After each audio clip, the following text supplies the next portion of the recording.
بسم الله و الحمد لله و الصلاة و السلام علی رسول الله. السلام علیکم هموطنان عزیز و گرامی. یک آیه قرآن از سوره آل عمران من به سمع شما میرسانم که خدای مهربان در این آیه قرآن بندگان صالح خیش را به 5 صفت بیان میکنه. در اخیر این 5 صفت خدای مهربان میگه و اولئک من الصالحین، اینهایی که 5 صفت دارن اینا حتما از گروه بندگان صالح خدا هستند.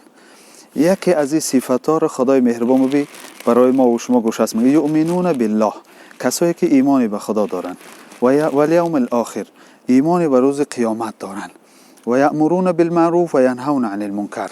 سیم خدا میگه که همیشه مردم به کارهای نیک دعوت میکنن و از کارهای بد مردم من میکنن. و یسارعون فی الخیرات، خدای مهربان میگه 5م صفت بندگان صالح خدا همین است که به کارهای خیر و ثواب، به کارهای نیک سرعت دارن، بسیار به سرعت حرکت میکنن. یعنی محبت دارن، ذوق دارن که در جایی که یک کاری ثواب دیدن حتما در اوج خودشون حاضر میکنن. دوستان عزیز، هموطنان عزیز، مقصد از این سخن این است که مقصد از این آیه مبارکه را بیانش همین است که من تاکیدم برای شما همین است که در جای یک کار ثوابی هست، بیمار خبر گرفتن است، یک یتیم‌ها خبر گرفتن است، حال مردم فقیر رفته خبر گرفتن است. به مالداری ما بسیار این سخن تعلقات برای انسان‌های ثروتمند داره.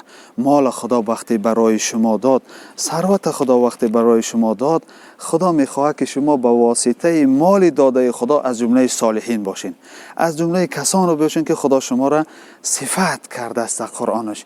و به مالتان، به ثروتتان سعی کنین. امروز بسیارن نیازمندا بسیارن، بیماری های هستن، کسلی های هستن، در جاگه خواب هستن که نیاز دارن که ما آنها را دستگیری کنیم، به مالمان خوراکی هاشون ببریم، داروهایی را که نیاز دارن به اونها ببریم.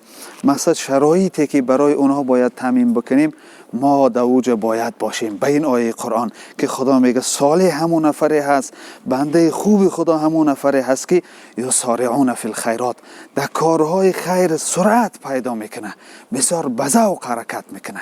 عالی حدیث به یادم آمد از رسول اکرم صلی الله علیه و سلم که پیغمبر صلی الله علیه و سلم گفتن انما ستنصرون و ترزقون بضعفائکم.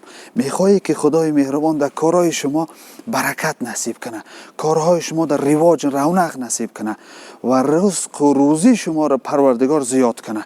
اگر همین دو چیز شما بخواهین، پیامبر صلی الله علیه و سلم فرمودن که شما از ضعیفا و ناتوانها و بیمارا و نیازمنداتان برین خبر بگیرین، حال اونها را بپرسین، دستی کمک دراز کنین، شما را خدای مهربان مشکلاتان آسان میکنه، رزق شما را پروردگار فراوان میکنه. صوفی علیه را خدا رحمت کنه میگفت در اینجا کار، در آنجا نخل بردار.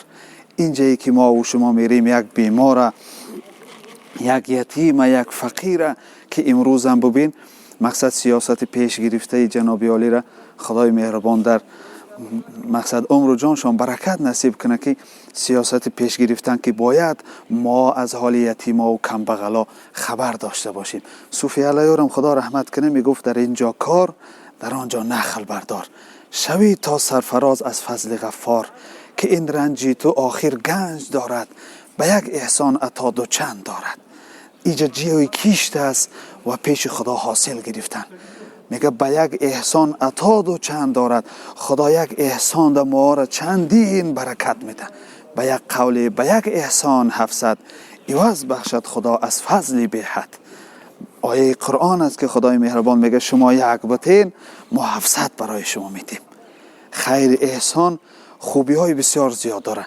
یک خوبیش همین است که پروردگار در همه دنیا ما را مالی داده، ما را برمیگردانه، اونم بر زیاد. بر زیاد خدا برمیگردانه. ما یک دادیم 700 میگردانه. دیوم خوبیش این است که گناه های ما رو خدا در عوض خیر احسانمان کمبودی ها مانه الله میبخشه. سیمش در حدیث پیغمبر صلی الله علیه و سلم آمده است که خدای مهربان به کسی که دست سخاوت داره آخری عمرش مرگ با عزت و با آبرو نصیبش میکنه. به همین خاطر دوستان عزیز، برادران گرامی که آواز ما را، صدای ما را میشنوند، این پند نصیحتی ما را میشنوند، بسیار خوب میشد که امروزها نیازمندایی که در اطراف هستند از آنها خبر بگیریم.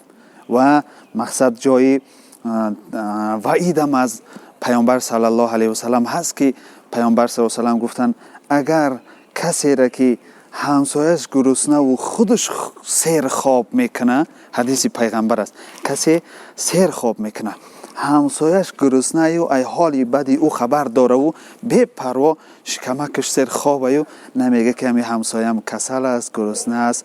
پیامبر صلی الله علیه و سلم گفت اگر همی خیلی بی تفاوتی نسبتی همسایه های فقیر و گرد اطراف فقیرتان از شما باشه، پیامبر صلی الله علیه و سلم گفت امتی من نیست.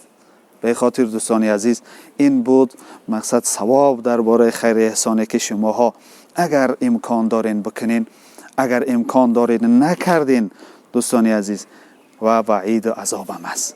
و همین خاطر خدا وقتی که ما را دارایی داد، ثروت داد، معناش نیست که فقط خودم راحت کنم، فقط خودم بخورم، فقط در عیش عشرتی گرد اطراف فرزندای خودم صرف کنم.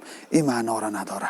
باید ما از داراییمان برای خلق خدا هدیه بکنیم، خیر کنیم، دستگیری ها کنیم، بریم مقصد بیماری ها را خبر بگیریم تا که اجر ثواب بگیریم. 5 عاملی دراز شوی عمر انسان است. موافق شریعت، موافق حدیث های پیغمبر و آیه های قرآن، این 5 چیز برای ما تاکید میکنن که شما اگر 5 عمل داشته باشین، پروردگار عمر شما را دراز میکنه. یکی از این 5 عمل صدقه کردن است. یکی از اینها صدقه کردن است.